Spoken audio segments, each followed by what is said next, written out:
आठवीं कहानी भारत की अद्भुत गाथा। एक महान सभ्यता की झांकियां। युग युग में सत्य के लिए इसकी गौरवमयी खोज। भारत भूमि कैसे पवित्र बन गई। दशहरे की छुट्टियां थीं। पड़ोस के कुछ लड़के लड़कियों को अपने मित्र संदीप और चमेली को मिले बड़े खजाने की भनक अब तक मिल चुकी थी। पहले तो उन्हें आश्चर्य हुआ कि ये भाई बहन विगत छुट्टियों की तरह उनके साथ खेलने क्यों नहीं आए। फिर उन्होंने चुपचाप यह पता लगाया कि ये दोनों एक वयोवृद्ध के साथ बराबर घूमने जाते हैं और उनकी बात बहुत ध्यान से सुनते हैं। एक दिन एक अन्य भाई बहन की जोड़ी किशोर और रोमा ने नदी किनारे घूमते हुए देवनाथ और संदीप तथा चमेली का पीछा किया। संदीप और चमेली प्रोफेसर द्वारा वर्णित आख्यान सुनने में इतने तल्लीन थे कि उन्होंने आधे घंटे तक को छिपकर पीछे आते हुए अपने मित्रों की ओर ध्यान नहीं दिया। जब प्रोफेसर ने कहानी खत्म की तब किशोर अपने विस्मय को रोक न सका और उसके मुख से अनायास ही निकल पड़ा, हाँ कितना मधुर। तभी तीनों ने पीछे मुड़कर देखा। यह निस्संदेह संदीप और चमेली के लिए सुखद आश्चर्य था। उन्होंने जब ग्रैंडपा से अपने दोस्तों को मिलाया तो वे बड़े प्रसन्न हुए। मुझे आश्चर्य हो रहा था कि अपने पौत्र पौत्री के मित्रों से भेंट क्यों नहीं हो रही है। किशोर, रोमा, मुझे क्षमा कर देना यदि मेरे कारण तुम सब अपने मित्रों से मिल न पाए। सदा हंसमुख रहने वाले मिलनसार स्वभाव के प्रोफेसर ने कहा। नहीं सर, हम लोग गलती करने वालों को यूं नहीं छोड़ा करते। आपको हमें भी कहानियां सुनानी होंगी, रोमा ने कहा। क्यों नहीं, क्योंकि अब मैं 2 और पौत्र पौत्री पाकर अधिक समृद्ध हो गया हूं। मैं इसका मूल्य चुकाने को तैयार हूं, प्रोफेसर ने हंसते हुए कहा। यह निश्चय हुआ कि अगले दिन प्रोफेसर के साथ कहानी सत्र में किशोर और रोमा भी शामिल होंगे। लेकिन वे जॉर्ज और जूली नाम के 2 और मित्रों को ले आए।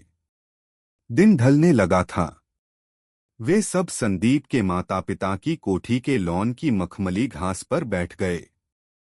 लेकिन तभी माइक्रोफोन पर बधिर कर देने वाली ऊंची आवाज में फिल्मी गाने सुनाई पड़े। लगता है दुर्गा पूजा के उत्सव के कारण गाने आ रहे हैं, किशोर ने टिप्पणी की। दूसरों की भावना के प्रति लोगों की संवेदन शून्यता के कारण ही ऐसा होता है। प्राचीन काल से ऐसे उत्सवों के अवसर आए और चले गए। वर्ष पर वर्ष लोगों ने देवी मां का आह्वान किया। गीतों के रूप में प्रार्थनाएं उनके पास पहुंची, किंतु किसी की भक्ति के कारण दूसरों को कोई परेशानी नहीं हुई। माइक्रोफोन के कारण अब ऐसा हो रहा है। गीतों की ऊंची चंदामामा सृष्टि एक ऐसी प्रक्रिया थी जिसमें अनंत और असीम ने अपने को ससीम वस्तुओं में छिपा लिया। यह एक ऐसा खेल है जिसे हम आंख मिचौनी कहते हैं। असीम आत्मा इसे आत्मानुसंधान के लिए करती है। आवाज बताती है कि उत्सवों के आयोजक घमंडी हैं। बच्चों, जब तुम्हें ऐसे अवसरों पर उत्सव आयोजन करना पड़े तो तुम्हें इस बात का ध्यान रखना चाहिए कि तुम्हारे कार्यक्रम से किसी को परेशानी या असुविधा न हो, प्रोफेसर ने कहा। सर, कैसे और कब दशहरे की परंपरा शुरू हुई, रोमा ने जिज्ञासा की। हमें सृष्टि के आरंभ में जाना होगा। अध्यात्म तथा भारत के महान शास्त्रों का यदि तुम अध्ययन करो तब तुम्हें ज्ञात होगा कि सृष्टि एक ऐसी प्रक्रिया थी जिसमें अनंत और असीम ने अपने को ससीम वस्तुओं में छिपा लिया। यह एक ऐसा खेल है जिसे हम आंख मिचौनी कहते हैं। असीम आत्मा इसे आत्मानुसंधान के लिए करती है। ब्रह्मा सृष्टि करता है। हेन, उनका एक पुत्र दक्ष देवों, अर्धदेवों, असुरों, वनस्पति आदि की सृष्टि के लिए उत्तरदायी था। दक्ष की उत्पत्ति ब्रह्मा के दाएं अंगूठे से हुई थी। उसका विवाह वीरानी से हुआ जो ब्रह्मा के बाएं अंगूठे से पैदा हुई थी। शायद यही कारण है कि आज तक दुल्हन दुल्हा की बाईं ओर बैठती है। उसके 50 बेटियां थीं। उनमें से 49 का विवाह देवताओं और ऋषियों से हुआ जो मानव नहीं बल्कि अतिभौतिक सत्ताएं थे। मनुष्यों की उत्पत्ति उनसे ही हुई। जो भी हो, दक्ष की सबसे छोटी बेटी सती ने अपने पिता की इच्छा के विरुद्ध शिव से विवाह कर लिया। दक्ष ने इसके लिए उसे कभी नहीं क्षमा किया। उसके तुरंत बाद दक्ष ने एक यज्ञ का आयोजन किया। उसने इस अवसर पर सभी देवताओं और ऋषियों को आमंत्रित किया, अपनी सभी बेटियों और दामादों को बुलाया, किंतु शिव और सती को निमंत्रण नहीं भेजा। फिर भी सती को यह समाचार मालूम हो गया और वह अपने पिता के घर के लिए चल पड़ी, जो कि हरिद्वार के पास कनखल में था। शिव के पास निमंत्रण नहीं आया था, इसलिए उन्होंने सती को जाने से मना किया। लेकिन सती ने जोर देकर कहा कि माता पिता के घर जाने के लिए बेटी को निमंत्रण की आवश्यकता नहीं है।